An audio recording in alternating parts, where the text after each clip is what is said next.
Gajanan developers Pune यांच्याकडून आता पंढरपुरात इस्बाबी कलश मंगल कार्यालय येथे साकारला जातो आहे भव्य गजानन टॉवर 10 मजली ट्विन बिल्डिंगचा प्रकल्प। मजबूत आरसीसी फ्रेम रचना, पायांसाठी वायू प्रतिबंधक उपाययोजना, आयएस मानकानुसार भूकंप प्रतिरोधक आरसीसी रचना असलेल्या गजानन टॉवर मध्ये उपलब्ध आहेत अत्याधुनिक सुविधांनी युक्त 1022 स्क्वेअर फुटाचे 2 बीएचके फ्लॅट्स, सुशोभित प्रवेश कक्ष, सामायिक क्षेत्रासाठी अत्याधुनिक सुरक्षा यंत्रणा, लिफ्ट आणि सामायिक क्षेत्रांसाठी वीज बॅकअपची सुविधा, स्वतंत्र अग्निशमन यंत्रणा, 2 मजली पुरेशी पार्किंग व्यवस्था, प्रत्येक कार पार्किंगच्या ठिकाणी स्वतंत्र एव्ही चार्जिंगची सोय, सोलर वॉटर यंत्रणा, प्रत्येक सदनिकेसाठी इन्व्हर्टरची सोय। इस्बाबी कलश मंगल कार्यालय शेजारी साकारल्या जात असणाऱ्या गजानन टॉवर मध्ये आजच आपल्या हक्काचा आणि आधुनिक सुविधांनी परिपूर्ण अलिशान फ्रीसाठी संपर्क क्रमांक 7676760025।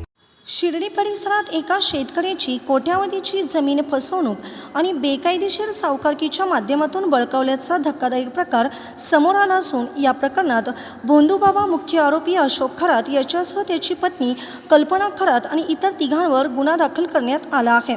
या प्रकरणाने संपूर्ण शिर्डी परिसरात खळबळ उडाली आहे। शिर्डी पोलीस ठाण्यात दाखल गुन्ह्यानुसार आरोपींनी रावसाहेब गोंदकर या सामान्य शेतकऱ्याला सावकारकीच्या जाळ्यात अडकवत त्याची जमीन हडप केल्याचा आरोप आहे।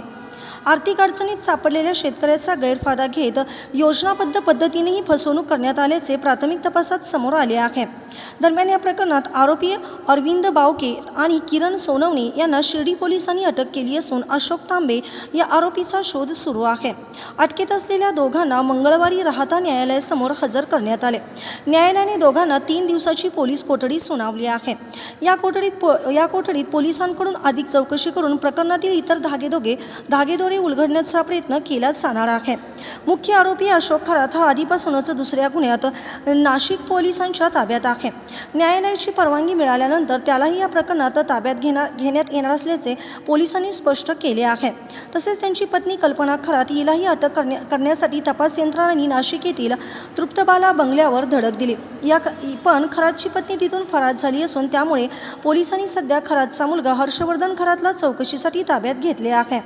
अप्पर पोलीस अधीक्षक सोमनाथ वाघचौरे यांनी दिलेल्या माहितीनुसार फसवणूक आणि सावकारकी कायद्याअंतर्गत गुन्हा दाखल करण्यात आला असून प्रकरणाचा तपास सखोलपणे सुरू आहे।